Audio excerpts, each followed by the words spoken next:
à la suite du voyage, ça nous a mené pas très loin de l'océan Atlantique, à un endroit qui s'appelle le Rio Dulce.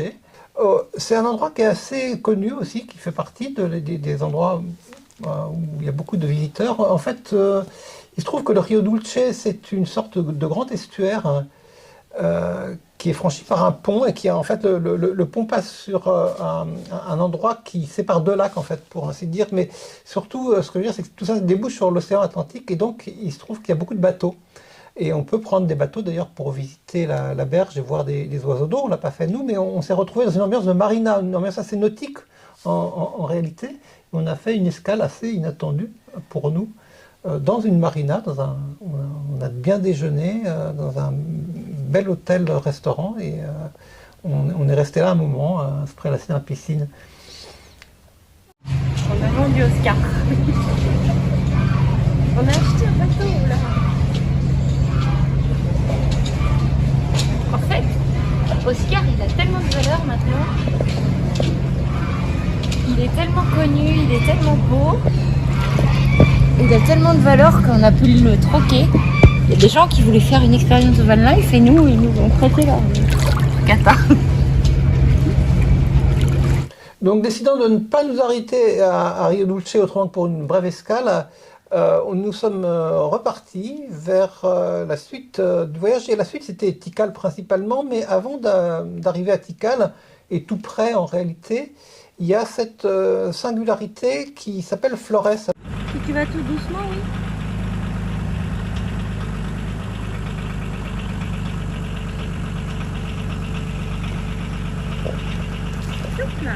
Alors voilà une autre démonstration de Google qui nous emmène dans un cul-de-sac. Et maintenant,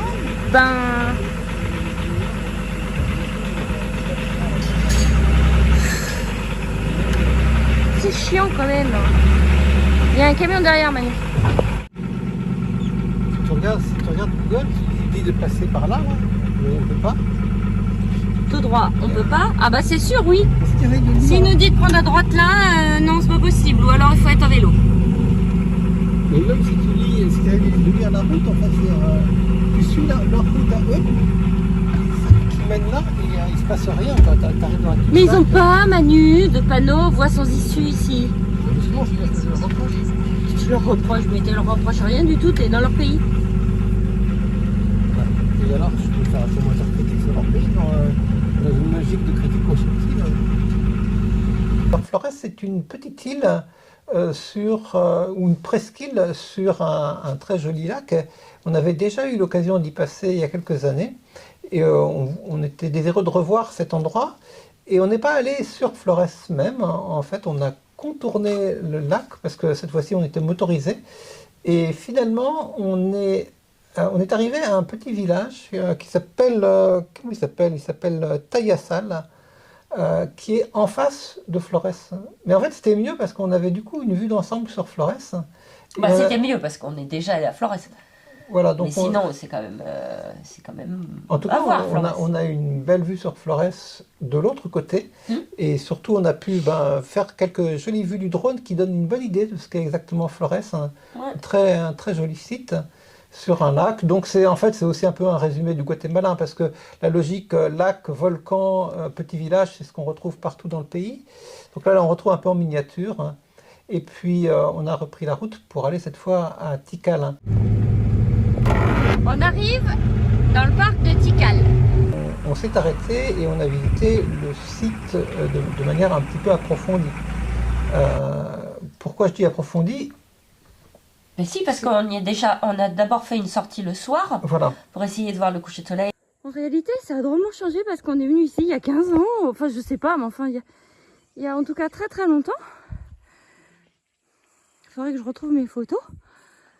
Mais à l'époque, on montait les escaliers en pierre comme ça, on arrivait du bas. Et manifestement c'est plus possible puisqu'on doit emprunter une passerelle en bois. Et le lendemain matin on est reparti très tôt et on a visité le site entièrement.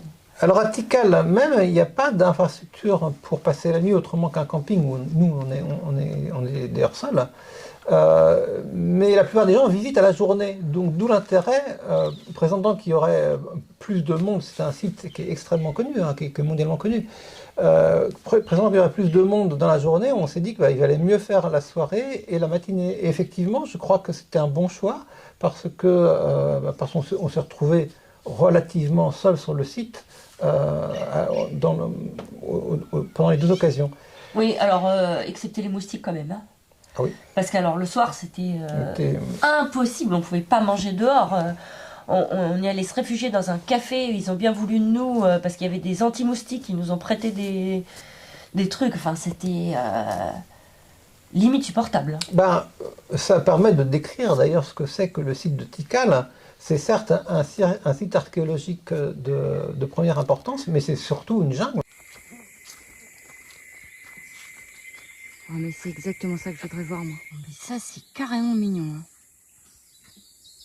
En fait, on se retrouve dans la jungle tropicale et il se trouve que ce temple, c'est tout simplement un ensemble immense de bâtiments qui s'étend sur des dizaines d'hectares et qui émerge peu à peu de la forêt au fur et à mesure que les pierres sont découvertes. Dès qu'on voit en fait une sorte de petite colline, on se doute que c'est tout simplement un ancien temple qui a été recouvert. Et effectivement, donc, il y a des dizaines de constructions qui sont découvertes au fur et à mesure, dont les plus importantes sont très imposantes. Alors nous, on les avait en tête, on a cherché, on n'est pas tout à fait certain d'avoir retrouvé le site sur lequel on avait pu grimper, parce qu'il s'était autorisé à l'époque de grimper directement. Maintenant, certaines pyramides parmi les plus hautes sont aménagées de sorte qu'on peut monter par des escaliers pour ne pas abîmer la pierre. Hein. Voilà, sans grimper directement sur la pierre. On te met une trentaine de fois. Ouais. Ouais.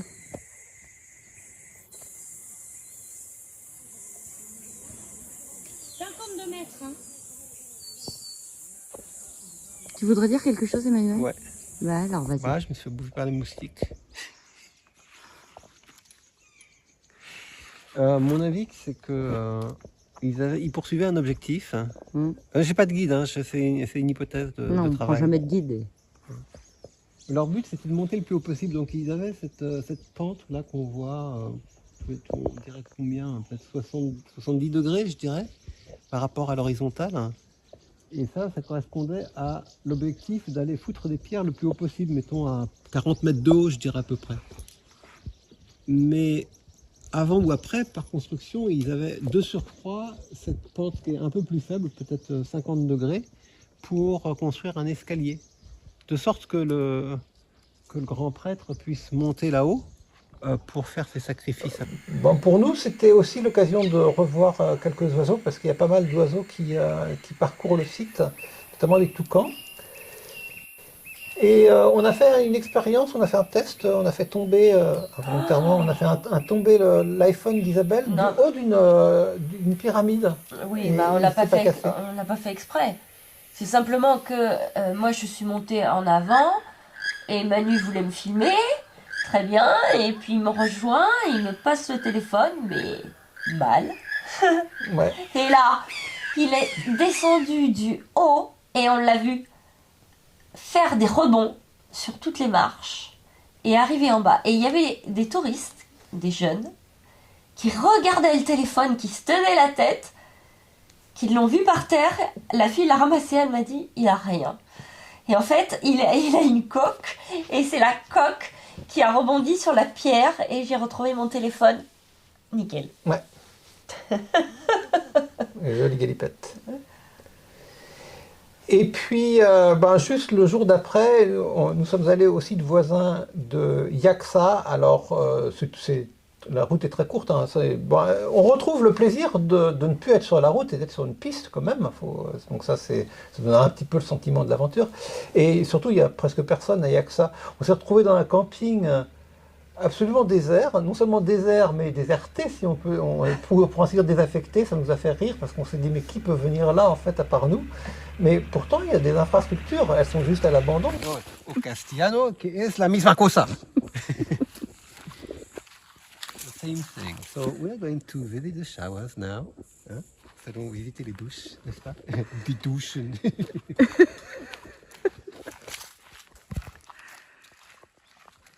Bah, c'est pas mal, regarde. Tu peux doucher à 4. Si, c'est sympa ça. Moi je crois que ça crée des liens. Attends. Hein?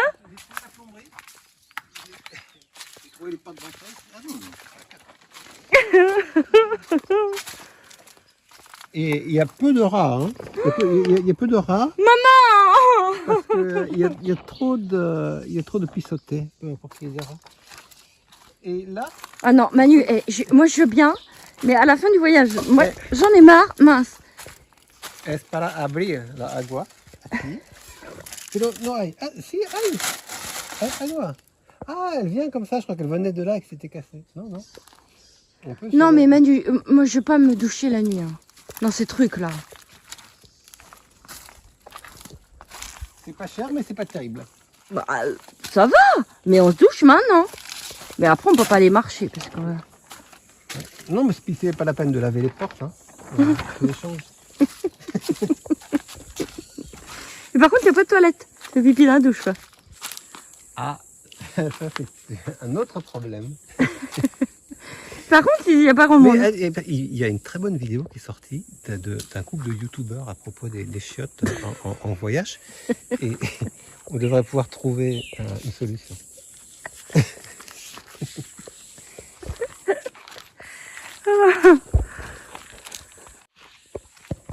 Je dis, le mec qui a bâti le camping... Il a créé pour 4 couples. Ouais. Ah non, 5 palapas. Ah, il y a un problème. Donc 5 palapas, 4 douches. Donc, 3 chiottes ou 6 au contraire. Ça, on ne sait pas encore. mais écoute, ça doit pas être loin, c'est pas possible, ils ont pas mis les toilettes.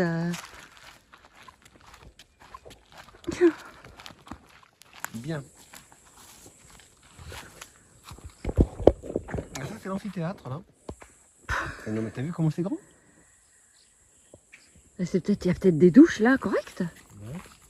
Puis des douches pour les babacools dehors. Non, attends, on est quand même en droit, je pense, de continuer notre exploration vu qu'on n'a pas trouvé les toilettes. Ah oui? Mais personne va te dire quoi que ce soit, les personnes. Oula, c'est quoi cette Bon, bête? allez-y. Oui, c'est un gros lézard, mais bon, ça va. Alors, qu'est-ce? Museo? Hein? Museo? Museo. Oui, c'est un museo. Museo Je privado. pense qu'il est désactivé. Ah non, t'as un QR code? Es un museo privado. Tenemos un museo para solo nos dos. Tu crois qu'il faut monter là pour aller sortir? Ouais, alors justement, puisque je te filme, Oui.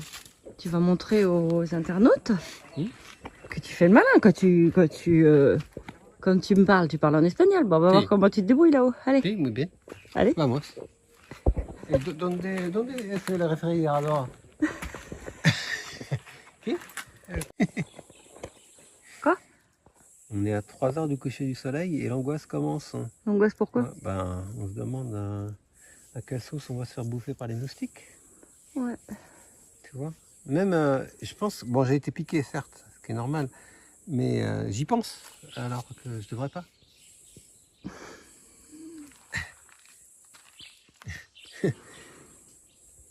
Ça va être dur.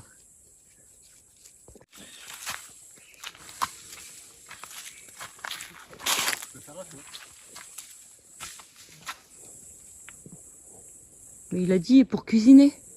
Oui, ça c'est la grille là. Ça c'est la grille parce que par un cossinard. Pas de problème. On va pouvoir se faire un petit feu, il y a des restes de bois, hein, c'est impeccable. On va foutre nos chaises ici pour se foutre direct le nez à fumer. Et comme ça on sera bon pour les moustiques. Si tu veux, tu peux descendre là, c'est une autre option. Pour les serpents.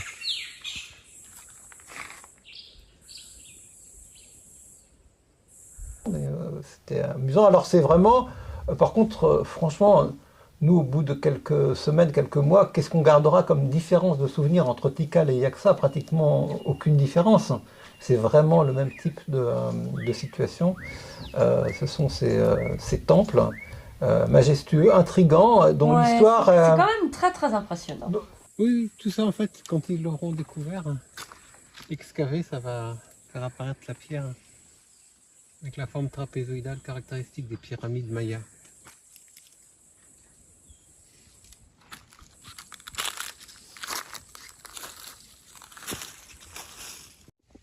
Ici, on voit bien comment on passe de la végétation au monticule qui recouvre le monument, qui est enfoui en dessous. Et à chaque fois qu'on voit un monticule comme celui-ci, ou celui-là, on peut se douter qu'il y a un temple en dessous. Ah oui. Mais il n'est pas encore excavé. Non. Ce qui est impressionnant, plus que chacun d'entre eux, séparément, je dirais, c'est l'ensemble. Hein. Ouais. Et c'est l'étendue de l'ensemble hein, qui laisse à penser qu'il y avait là une motivation quand même pour célébrer les dieux qui était sans doute durable, bien sûr, mais qui était aussi assez intense en fait, et qui a justifié vraiment cet effort colossal de construction. Oh oh. Je crois bien que la saison des pluies a tardé à venir, mais ça y est, elle nous rattrape.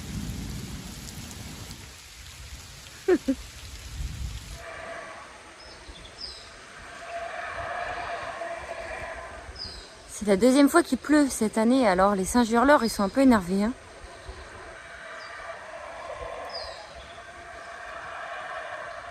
J'espère que vous entendez bien.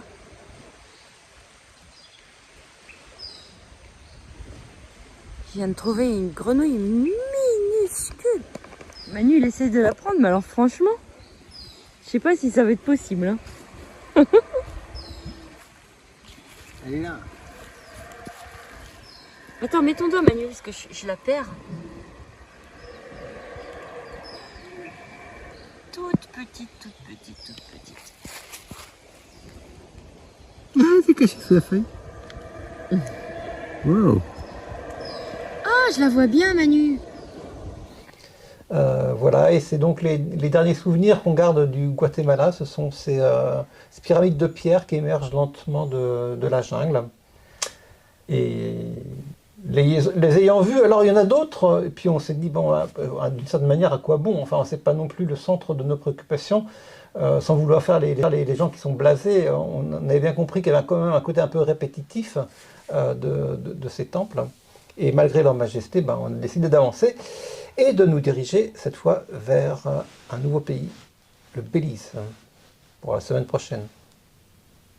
Bon, si cette vidéo vous a plu, n'oubliez pas de cliquer sur le petit pouce en l'air, de nous laisser un message, c'est toujours un plaisir de vous lire. On vous embrasse et on vous retrouve la semaine prochaine parmi les petits poissons. À bientôt. Ciao.